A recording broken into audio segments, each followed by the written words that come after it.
so you guys are all obviously fans of conscious capitalism, so I'm not, I don't have to sell the Kool-Aid or anything like that. So, but what's been bugging me sort of over time is, so we talk about conscious capitalism, in a lot of ways, we're very nice, we're very soft selling. We just sort of, we're good listeners, we share ideas, we hear what each other has to say and that sort of thing.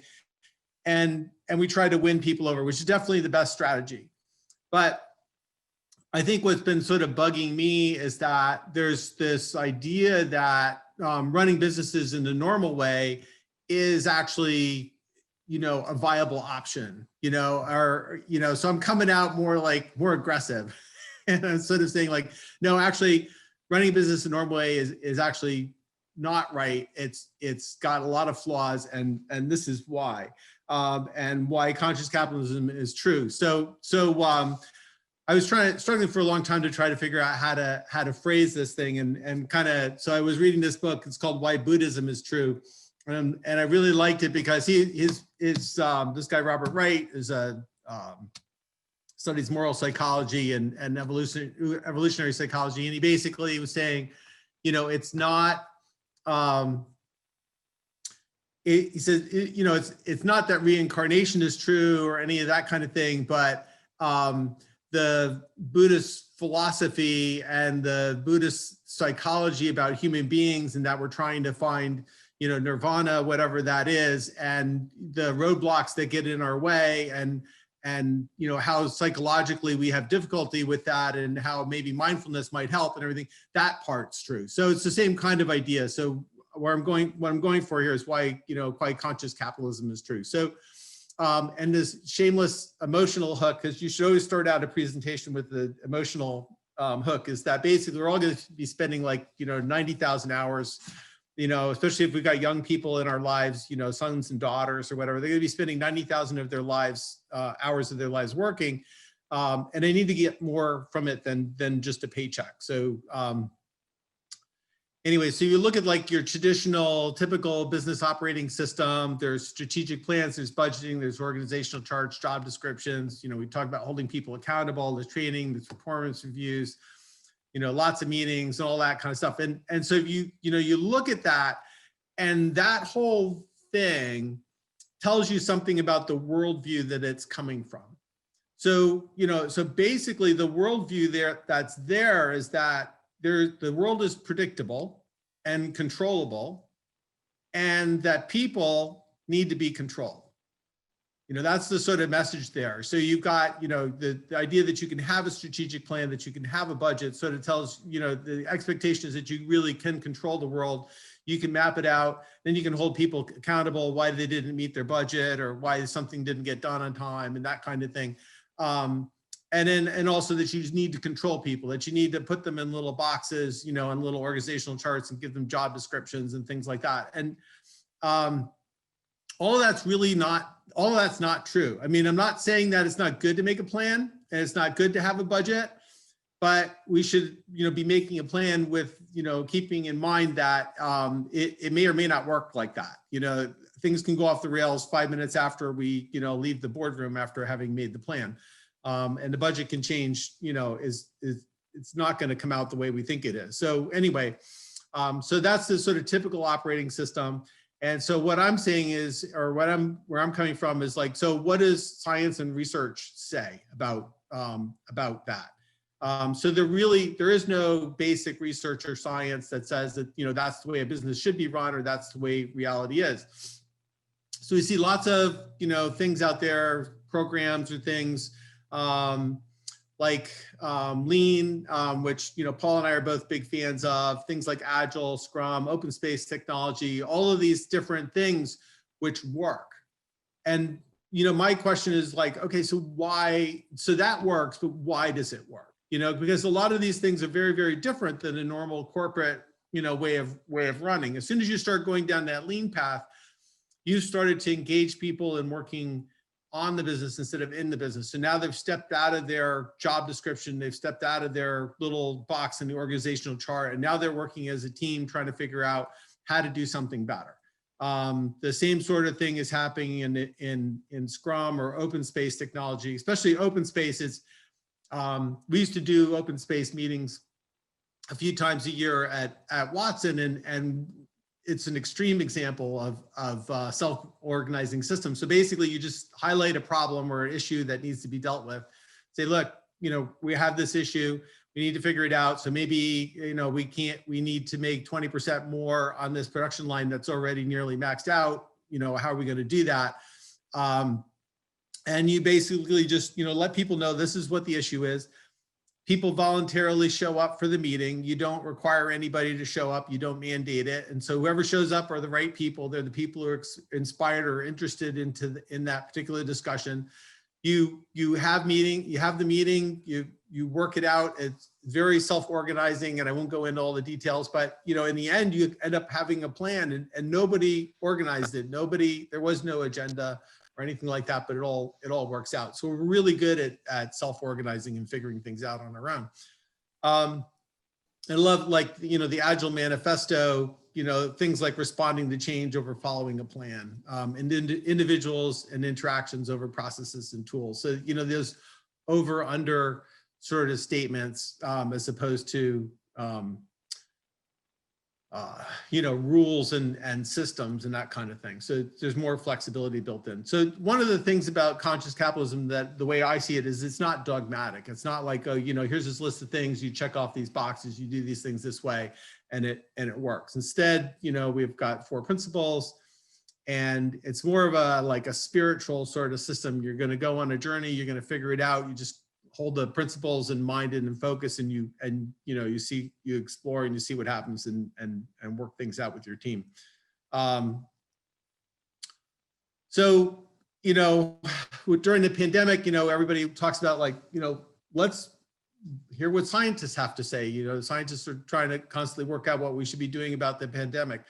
The same thing with climate change, and but when it comes to how we run a business, or how we set a business up, or what operating systems we use in a business, you don't ask the scientists anything. We just sort of assume that the normal way of running a business is just the way it has to be, right? Except for we have a thing like conscious capitalism. We sort of say, okay, well, we're going to step outside that and do it differently.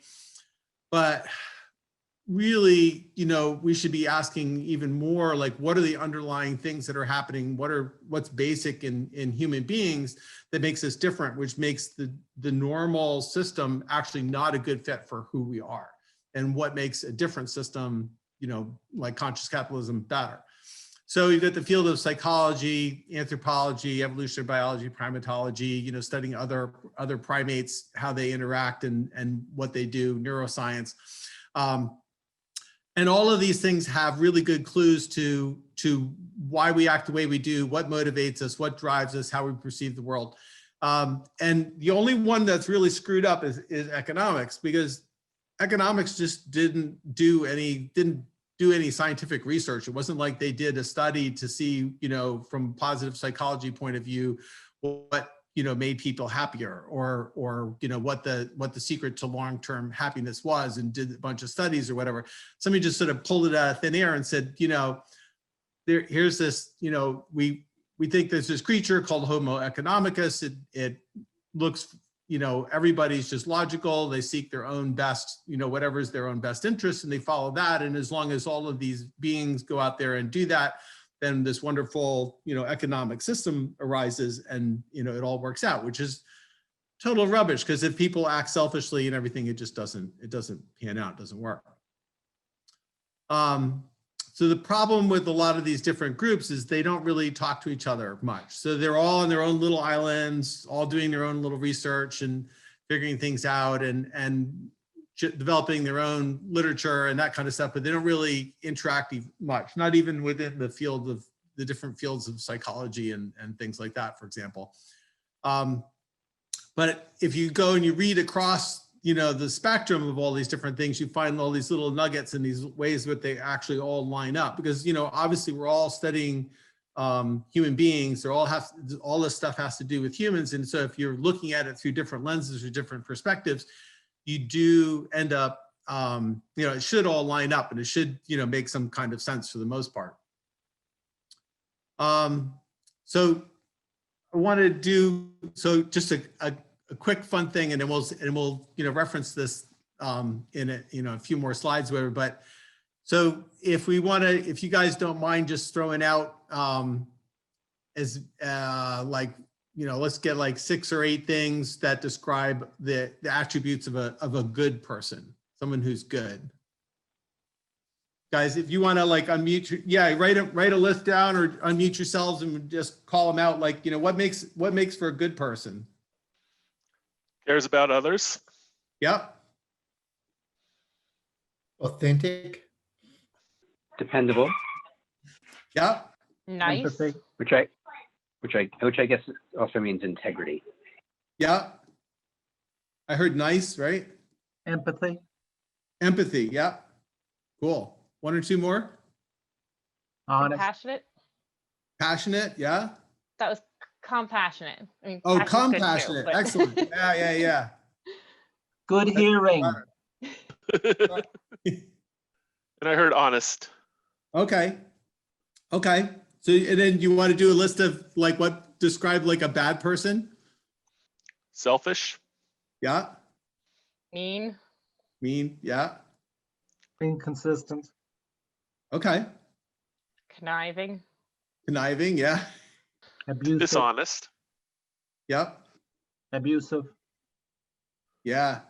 Cool. Okay, that's good. That's plenty. So we'll come back to that in a sec. So I won't ask you guys to do this, but I'll just show you a slide. So one of the things I used to do when we were onboarding people at work is do a talk with them, and I'd ask them, why do people go to work? And so I did talk to a class at UConn, class of business students, and I asked them that question. And so one of the things, so basically they came up with all of these things on the list. Can you guys see that okay? Yep.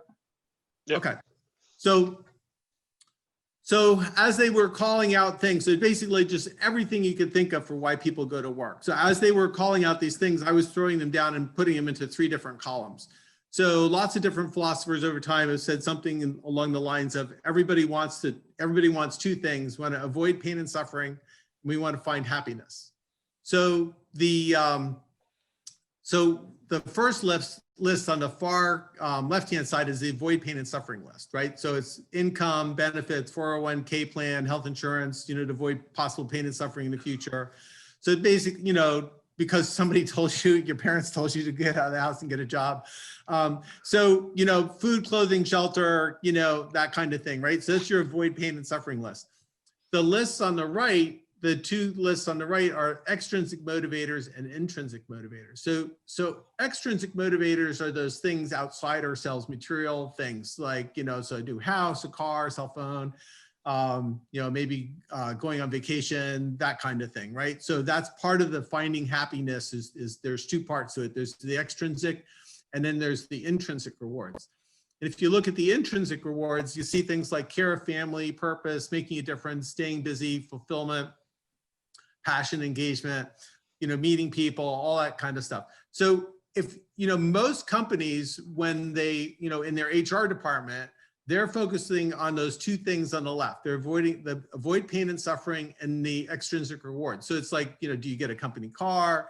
The 401k plan has this, the health care plan has that kind of thing. But for the most part, they're not actually really focusing on the intrinsically rewarding part of why people go to work. And that's the most important part. That's the main reason why people are there. Like once we've got the, I don't know if you guys ever seen the Dan Pink's thing on Drive on the YouTube video, but basically, once we're paying people fairly, once people understand and feel like their compensation is fair and everything, then the issue of money and all that kind of stuff is just off the table. Now what people are really looking for is to make a contribution, to be part of something bigger than themselves. They're looking for all those intrinsically rewarding things. One of the interesting things about all this is that, so just I'll illustrate a little bit more. So, in the field of positive psychology, there are some of the intrinsically rewarding things that they mentioned that are big, or positive emotion, engagement, relationships. In the Dalai Lama has a book, the Book of Joy. It's this one here. And he talks about 8 pillars of joy, and things like, perspective and acceptance, which are a little bit more complicated to explain, but humility, humor, compassion, gratitude, and generosity, are some of the 8 pillars of joy. So those are the things that bring us long-lasting happiness, and those are intrinsically rewarding, right? So, there's, so anyways, I'll just move along in a little bit on that. So to make sense of all of this, one of the best lenses to use is the lens of evolution. So if we look at ourselves through the evolutionary lens, we can see a couple of things we can see why all this makes sense and why we are the way we are. So the world is a really complicated, a really complex place. It's way beyond complicated. And for us to survive as a species, over 70,000 years or so or actually longer than that of evolution, we had to, it wasn't survival of the fittest person. So it wasn't survival, it wasn't because Christia's, great ancestors were the fastest or the most cunning or anything like that she's here. The reason she's here and the reason that all of us are here is because all of our ancestors were highly collaborative and cooperative and helped each other out. And we worked together as well as a group. Because evolution for human beings made a jump from individual selection to group level selection. And once you start looking at everything from a group level selection point of view, from a group level lens, everything comes right into focus. So there's other animals, other primates, elephants and wolves also to some extent, and probably whales and dolphins and things are also group level selection creatures from an evolution point of view. So if you go back and look at your list of good people and bad people, and look at that list now from a group level selection point of view. So now it's, so if someone's compassionate, if you're looking at it from survival of the fittest individual point of view, being compassionate is not helpful, right? I mean, it might get you some points. Somebody else might be compassionate with you later, might share something or whatever with you later. But if you look at it from a group level selection point of view, being compassionate is highly beneficial for the group. So all of those things that are in the, in the good person category, caring about others, being authentic, dependable, integrity, nice, empathy, being compassionate, being honest, all of those things help the group to work really well, right? Because if you imagine, jumping in a time capsule or, going back and looking at human groups wandering around the African plains 50,000 years ago or so, all of us in the group probably shared a great deal of the same number, the same genes and everything. So it wasn't so much whether or not I survived, but if our group survives, then those genes get passed on. So, and then all of the things that are, that we talked about, like bad people, all of those things tear up the group. All those things are the things that wreck groups. So, somebody being selfish, somebody being mean, being inconsistent, conniving, dishonest, abusive, all of that sort of stuff. Those are all the things that mess the group up. What was ideal leadership? So you've got these groups operating. Imagine, 70,000 years ago, you got these human groups operating, and group level selection is starting to take place so that the groups that survive are the ones where the individuals care about each other, take care of each other, help each other out, and the group tends to survive and do well compared to the groups that were ruthless and only cared about themselves, and those groups tended to die out. And then we can look at like leadership in those groups, and so by studying the tribal groups, the small groups like the Hadza and other indigenous people that still live in the ways similar to like we lived back then, you can see the style of leadership that they have. So they don't have like one chief or one person who's in charge of everything. Instead, leadership is sort of fluid. It floats around the group. So for example, I might be really bad at fishing, and I might say, hey, you know, I think the fish are in the, you know, are running today, you know, we should go fishing or whatever. And everybody just kind of goes like, yeah, nah, you know, but Steven's like a superb fisherman. He knows everything about the fish. He can read them, you know, tell them exactly. And Steven says, yeah, I think the fish are going to be running today. I think it's a great day. I think we really should go fishing. Everybody would be like, okay, yeah, let's go. And by the way, can you show me that trick you used to, you know, do this or that? And so, you know, we'll follow the person who's good at the thing that we're, you know, that we decided to do. And so that there's no one person calling the shots. That sort of thing is fluid and it flows around. So, and then the person who's really good at it will just sort of naturally step up, and everybody will tend to naturally follow that person for the period of time that we're doing that thing. And if you think about leadership, you know, in a human group, if there's not enough leadership, it's annoying, right? We're just like, oh, you know, somebody call the shot, you know, because I can't stand it anymore. We need to figure this thing out. And too much of leadership's annoying, you know. So somebody who's constantly, you know, wants to be in charge all the time and direct everything, that's annoying.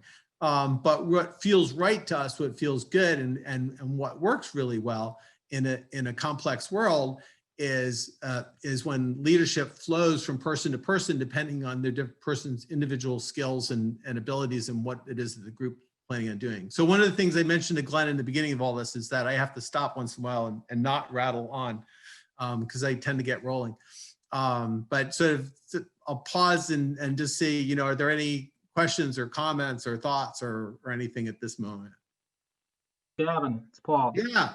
On the group dynamic thing, in terms of groups, you know, I agree with you to a point, but I would also say that ruthless and bad leaders are also followed and can generate a similar following, whether you take Adolf Hitler or Mussolini or whomever.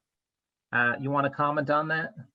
Yeah. So, there's sort of that's a sort of side discussion, but yeah,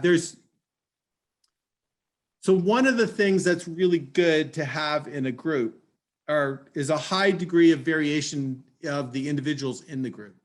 Because if we can imagine, like, thinking about it, like if we were all pretty much the same, we'd all be making the same mistakes, doing the same idiotic things. And so, plus, you know, the world's going to throw out all different kinds of stuff at us. So you want a wide range of, you know, physical, you know, abilities and skills and personalities and ways of looking at the world. So you want that range of different things.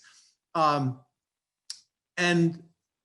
a huge amount of that is actually pre-programmed into us genetically. So I won't go into particular stuff, but there's a lot of things, like even our personality is fairly well genetically predetermined in us how we're going to tend to be. So you end up having people on all kinds of different levels of the spectrum, is in terms of being like liberal or conservative or and all kinds of other things. There was guy, I can't remember his name right now, but psychologist was listening to his talk, and he was like, you know, so that real liberal friend or that real conservative friend that, you know, they can't help being the way they are, and you can't help being the way you are either. It's there's an extent to which the things are hardwired into us. So, and there's a guy named Jonathan Haidt who does work in moral psychology, and what he really, you know, he's got a TED Talk called the Righteous Mind, and the book that he wrote called The Righteous Mind also. And what he talks about is liberals really vibrate on like two frequencies, so to speak. So we really tune into fairness and we tune into sort of compassion and taking care of the people who need help. I'm trying to think of the word that he uses, but you probably get the sense of that. Conservatives vibrate on those two frequencies, but they also vibrate on the frequencies of following the leader, respect for authority, and protecting the group. So whatever your group is, protecting that, and also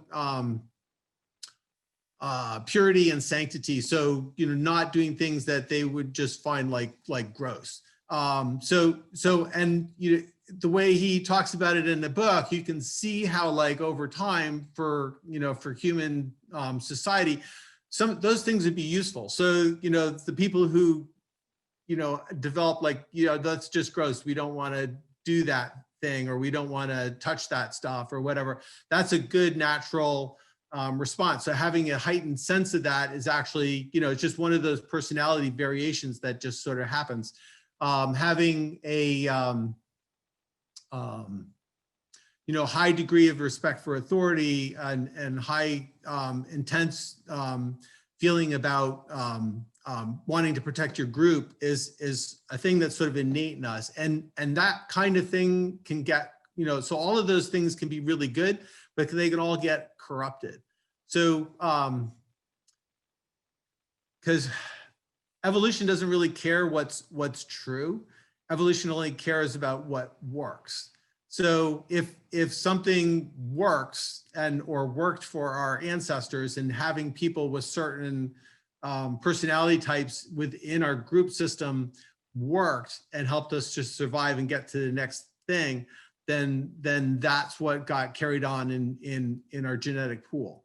And that's sort of in us, but it's not, but there are lots of things now where it's a mismatch between, because we didn't have societies as big as we do now. 70,000 years ago, you had a tribe of 150 people.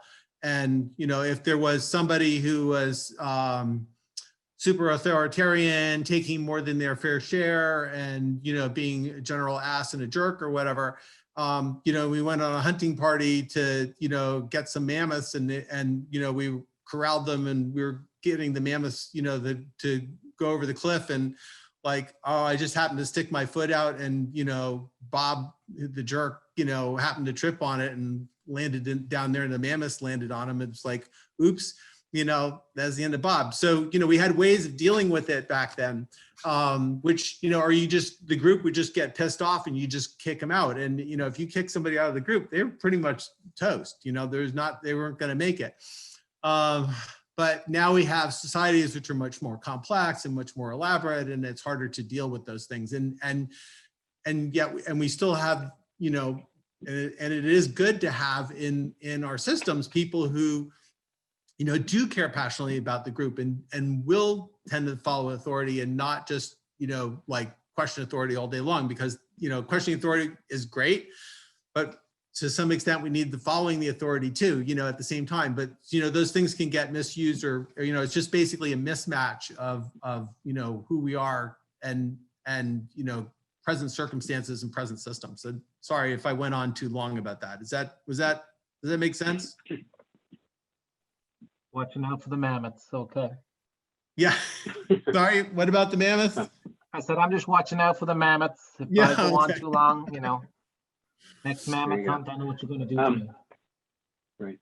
There's also a piece I'd mentioned that you might find interesting to read. So there's this question of, like the rise of the first empires and of hierarchy. And I was thinking about your scenario where a person kind of gets kicked out, which is, as best as I can tell, our best knowledge of how that worked, which is that the group was pretty egalitarian, except for somebody who really tried to, grab power.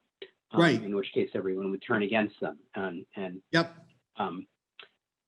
sometimes I tell my students who think that, all they have to do is be great individual contributors, and, their careers are going to be fine. And I have to sometimes explain that it doesn't matter how tough you are, it doesn't matter how good you are. If the group turns against you, right, or if your coworkers turn against you, it's really hard, right? So, Right. No matter how smart you think you are individually, Yeah. or how competent you think you are individually. But so that's one scenario. But it's also I'm thinking of this sociologist Michael Mann, M-A-N-N, Okay. who's got this great 4-volume book on the sources of social power, and he spins this argument where the reason why you can get state power and you can get people, kind of hierarchies like that in part is because you get to a situation where people don't have anywhere where to run to. So it's not just the scenario of like the tribe, or the group of people kicking out this one guy who's a jerk. Right. But when the jerk starts building power or having people who are following him, traditionally it was him, Right. people would just slip away, right? They'd go, they'd leave, and so Yeah. Yeah. part of the story is having people's options closed off. Right. Right. Somebody if you can just, the law of 2 feet, if you can just get up and leave and go someplace else, that's fine. But if somebody closes the borders and traps you in there, it's a whole nother thing now. Right. Or agriculture is set up in such a way that it's really hard to go. You have you're along the Euphrates, and it's pretty hard when you get too far out from the group. Yeah. Definitely. Yeah. Yeah. So, a lot of this is, when you think about it from an evolutionary point of view, the human species has been evolving for, 500,000 years, and, especially a lot as Homo sapiens in the last 100,000 years or so. And this whole recent, last 5,000 years of cultures emerging and larger groups and things like that just didn't, wasn't our thing before. So, we were all designed for a different environment than the environment that we're all in now. So a lot of the things that, options that we'd have had before just aren't good options, nowadays. Right.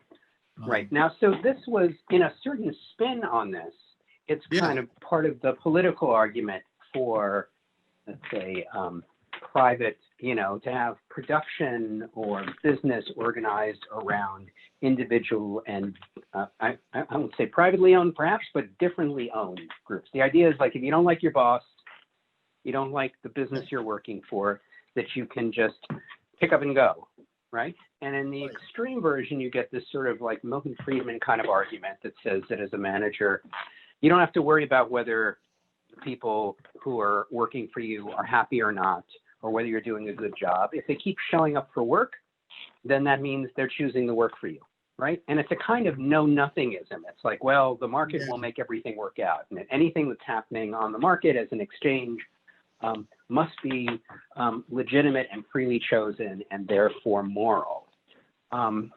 But we have a sense, I think, that it's not so simple, and people stay in jobs that are terrible, and they stay in organizations that are toxic, Right. because they feel like they have no option or no plausible option. Turns out that moving from one job to another is not as simple as changing your brands of toothpaste.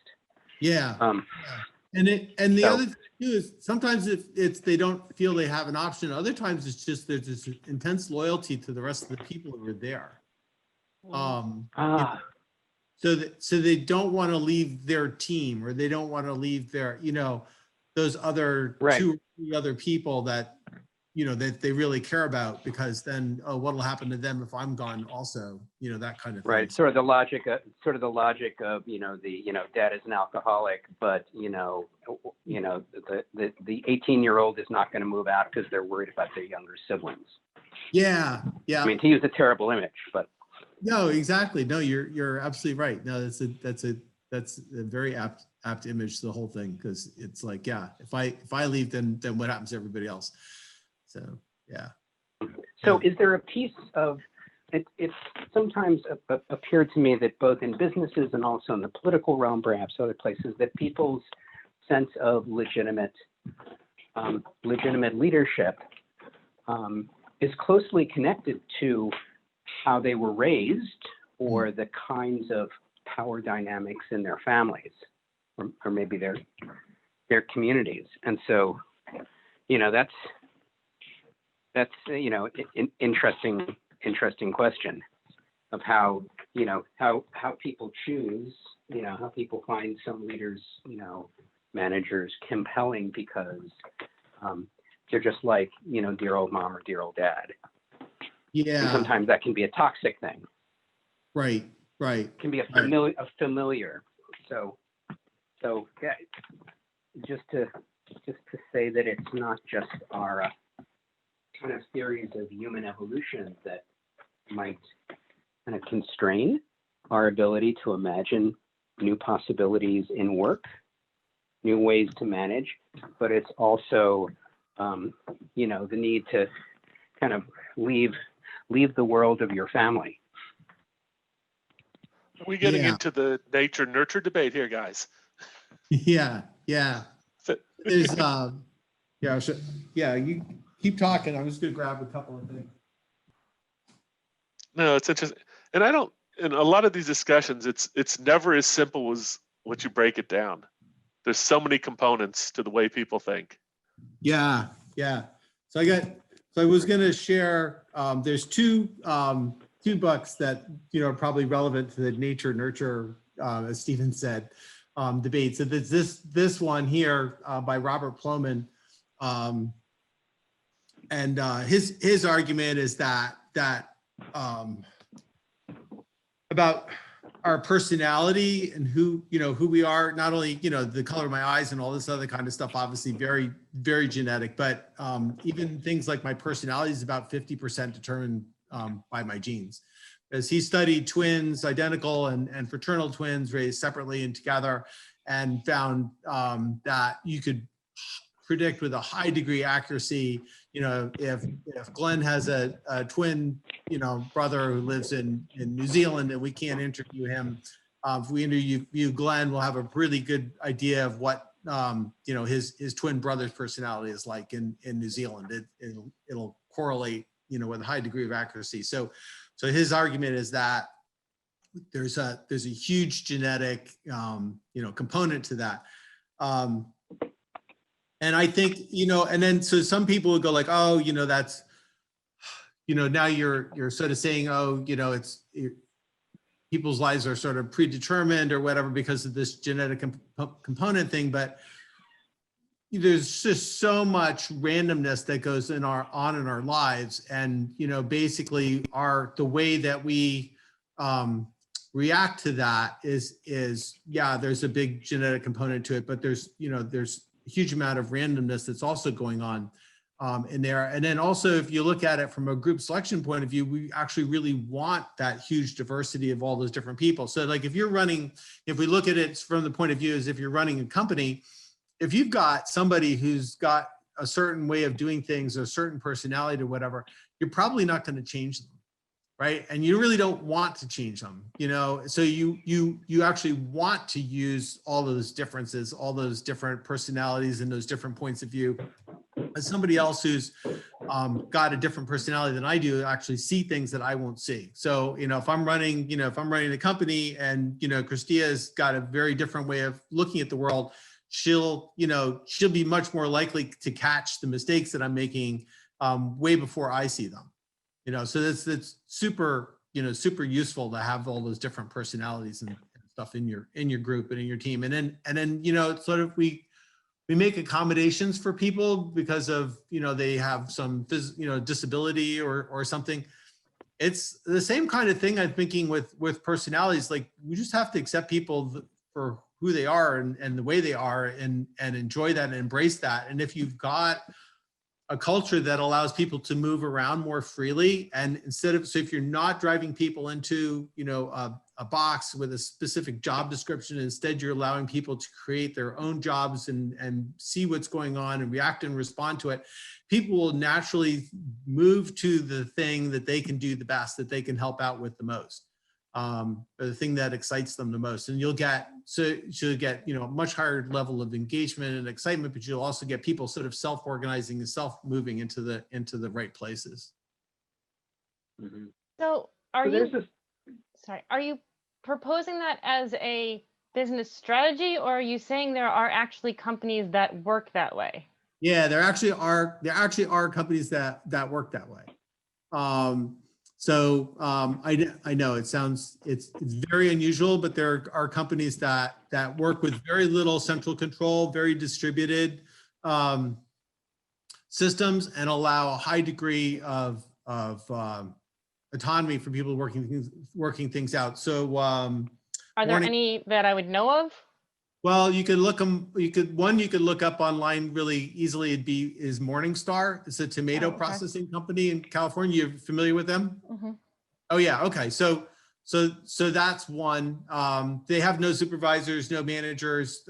People figure out what they're, how they're going to work together, write their own contracts between themselves, and that kind of thing. So you've got a system there where people are figuring that out.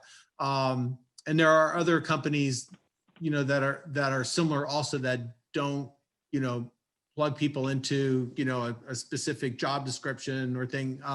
You'll see it more frequently in a tech company that maybe like company like Valve that does computer games. Everybody's desks on wheels, and you move them around the office and collaborate in different groups and change things around depending on who's deciding to work on what with whom, and that's how they do their whole thing.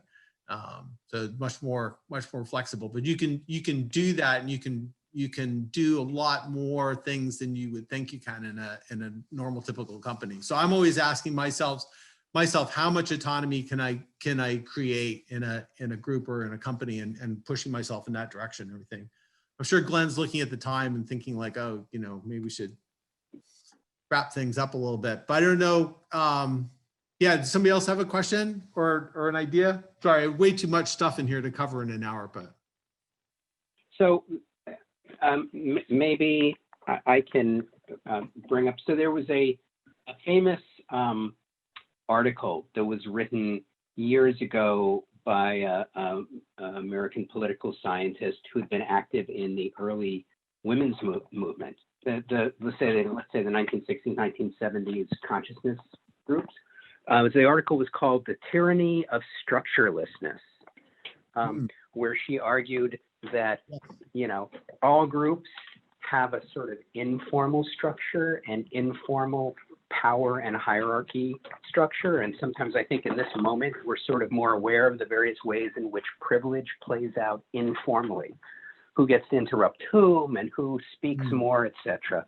And these things are not connected to organizational structure. So how do you keep a kind of flexibly run firm from basically being organized or controlled by the grown-up equivalent of high school cliques and the sort of status? Because the article I'm referencing argued that where there is apparently no structure, there is a structure, which is why she called it the tyranny of structurelessness. And she claimed that having explicit structure and having roles and sort of responsibilities was a way of bringing things out in the open and keeping them from being sort of, controlled under the table by the in-group. Yeah. So I think there's definitely a role for leadership there. So, from a, conscious capitalism point of view, I'd say, the leaders, one of the leaders' jobs is to hold the space open, for the right kind of culture, to create the, the right kind of space for people to do that. I'd also say too that when you can have all of the stuff on the org chart and the whole thing, all detailed out how it's supposed to go. But then if you go and talk to somebody, like if I looked at an org chart for some company, and then I actually went in there and actually started talking to people, they would say, well, so-and-so doesn't really do much of that, so this, if you really want to know about that, I would really talk to this other person over here. And, if you want to get that done, I would make sure I talk to that guy and, that kind of thing. So there's all this stuff in the org chart, but it's all actually really different. And after everybody's been there for a while, they know what those things are, and they know how it really is happening. So even though you lay, even though you have a structure on top of it, it doesn't actually prevent that other thing from happening. You do need that, some sort of conscious leader or somebody who's gonna, keep the thing on track and keep holding the space open for people to join and connect and be a part of something in a fair way. I also have up on the screen, I got Eleanor Ostrom's core design principles. And that's, it's another way of looking at it is so Eleanor Ostrom was she won a Nobel Prize for economics and basically for this thing. And so she said, these are the core design principles you need for a group to keep it running properly. So it doesn't go off the rails. And so, so it doesn't scavenge all of its resources and mess up. So, so you have to, number one, clearly define boundaries. You have to know who your group is, who's within your group, and what your resources are that you own. Proportional equivalence. And this is, I think, goes to Greg's point that no one's taking an unfair share. So, that nobody's, coming in and grabbing all the good stuff and going off with it or goofing off or whatever like that. You have to have some sort of collective decision making. It doesn't necessarily have to be all equal, but there has to be a way that you feel like you've had a say. And then a system for monitoring that process to make sure that it is going fairly, and so that if there is an issue that it gets dealt with. Graduated sanctions. So, she says basically you don't need to be harsh right out of the box. You don't need to pound somebody over the with a big hammer as soon as they make a little mistake. Just because most people just need a little gentle reminder. Hey, by the way, we need to pay more attention to this, or we need to be a little bit more kind and gentle, or a little whatever the thing is, and just let them know. Fast and fair conflict resolution. Local autonomy, so small groups being able to figure out and function how they're gonna work. And then basically those groups, those little tiny groups, working with other groups in a way that using these same principles. So if we've got a group of 6 people and we're all working together, and there's another group of 6 people that we're gonna, the relationship between our groups looks a lot like this relationship that we have amongst ourselves. Does that make sense? Sure does, Gavin. Mm-hmm. Yeah. Were there any other slides, Gavin, or are you, because there's more, but we don't have time to go through all the thing, but we don't need to anyway. I mean, we got a small group. I think it was more important just to have some good chats, and Greg's always got good questions and good ideas and things he's bringing in, and you guys. Yeah, I always enjoy the banter between you and Greg. So thanks for making that happen. Yeah, I joined at the beginning of the summer, and I've been listening to a lot of these weekly podcasts, and it was nice to actually, this one almost felt like we were getting together. Yeah. At some point, I'm looking forward to an in-person meeting and get to meet and know you a lot better. So this is actually. Thanks, Stephen. And it's good to, these small groups are really cool, by the way. I see there's no loss in an intimate group, and Christy, good to see you as always. Yeah. I wish I had met Gavin about like 30 years ago, so we could have actually shared some of this professional work together, because I've seen some really bad behavior in corporate life, and it's so refreshing to hear Gavin's version of this sort of corporate utopia. And because the more we talk about it, the more it happens, and the more we can create it within our own individual worlds, and take control of all of these things that are so negotiable, highly negotiable. Yeah, So, and it's not, it's not out of the question. There are companies that obviously that run like this. Reinventing Organizations, that book by Frederick Laloux, that's a really good one. Really started a lot of this sort of thing. So that's Yeah. Christia, I don't know if you want to check that out, but he mentioned he finds a whole bunch of different companies. He used to be a McKinsey guy and everything, and he just quit that and went out and started saying there's got to be a different system out here, a different way of, a different thing that's, and he found a whole bunch of different companies that were doing it, and they didn't know about each other, and he kind of started to weave together the common threads and figure it out, and wrote it up in that book, Reinventing Organizations. Yeah, but Gavin, at the end of the day, I mean, I contend that Watson Foods wouldn't have been the same company without somebody like you there to say, no, this is what leadership should look like.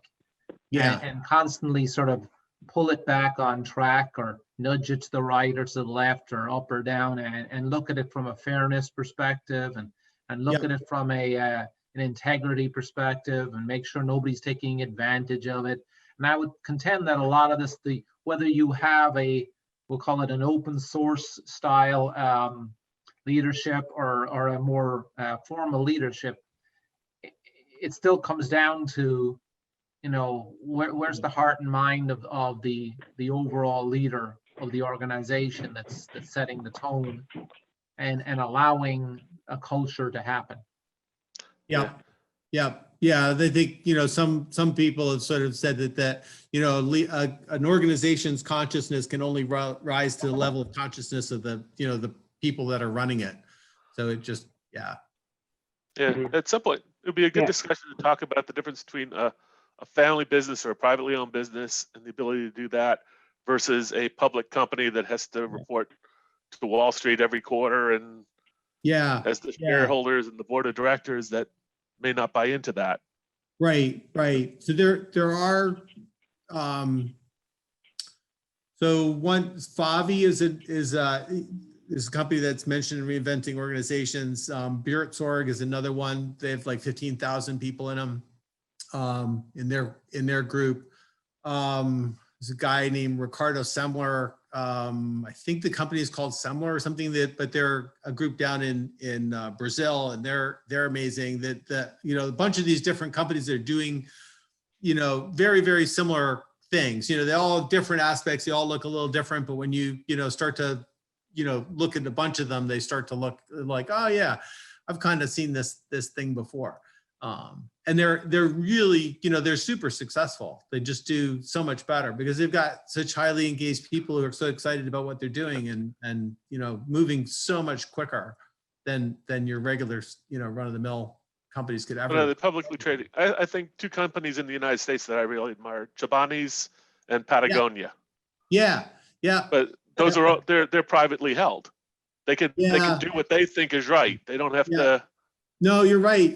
That whole the whole shit, and that's why that whole responsible investing thing is so important. And a lot of those big investment companies are starting to, like BlackRock and these other iShares thing and stuff, are really starting to set up funds that are more ESG and responsible investing type things. And that's, I think, going to be the really key thing, is that if we can get to a point where those companies feel solid, that their investors aren't switching, they're not day trading on the thing. They're, I'm in this thing, I'm investing in this company because, I believe that they have the right ideas and that they're going to be in it for the long haul. So like, Stanley Black & Decker was on our thing, and they're publicly traded company. They're following the UN, SDG. Yeah, and so they're just, what they were doing there, it was so impressive that, and it's like, and there they are, a publicly traded company, and they're doing it, and they're not afraid to say it. So I think that there's hope. It's just going to take a little bit longer. And I wrote an article a long time ago now. It's basically like, just fire your shareholders. If they're not on the same page, just say, look, this is who we are. This is what we're doing. You don't like it. Go invest in somebody who's going to turn the screws on all their employees, and because that's not what we're all about. So, and just and a bunch of them will bail on you, a bunch of them will leave, and then you'll find other people who will come and invest in you because you are different. And so that's but people have to have the guts to do that. The chief executive officers have to have the guts to stand up on a pedestal and say, look, this is what we're doing. If you're not with us, see you later. So, Stephen, it's good to hear you talk about Chobani, because they're our next guest. Not next week, but December the 3rd. I've connected with a bunch of guys from Chobani, and they're going to be our guests on that town hall. So good call. And I hope to get Vincent Stanley, who you would have seen at the summit last week. I hope to get him back as well from Patagonia, so we can at least explore two of your favorites. How about that? Yeah, there you go. But next week, thanks, Gavin, for a very. Oh yeah, sorry, I went over. It's great to hear you talk sort of more, longhand about the way you think and the way you operate. It's fascinating. Next week, we are going to just take a little post-election sort of huddle and get together as what we call an open house, where you can basically just come and have this conversation, whatever's on your mind, whatever's going on. Just feel free to talk about it with like-minded people. And it's really good fun because, like Greg said yesterday at our board meeting, it's really interesting to see what conversation you have when you don't have an agenda. I love that. Thanks, Greg. Again, for one of those great phrases of yours. I'll use it over and over. So let's leave it at that for now. We're a little bit over. And thanks, guys. Always good to see you. Yeah. And we'll see you next week. Take care. Yeah. Thank you. Thanks, Great. Gavin. Okay. Bye-bye. Thank you. Yeah.